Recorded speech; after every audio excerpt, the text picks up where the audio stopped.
Pratenja sirup merupakan salah satu obat yang bekerja sebagai analgesik, antipiretik, antihistamin, dekongestan hidung, dan antitusif.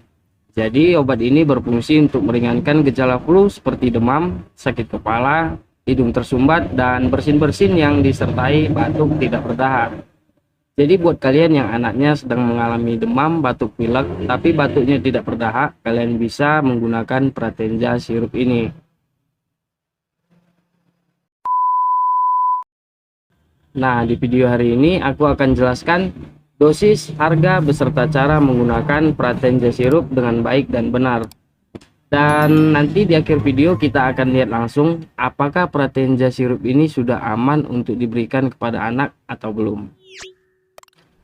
Oke, langsung aja. Yang pertama aku akan jelaskan dosisnya terlebih dahulu. Dosisnya untuk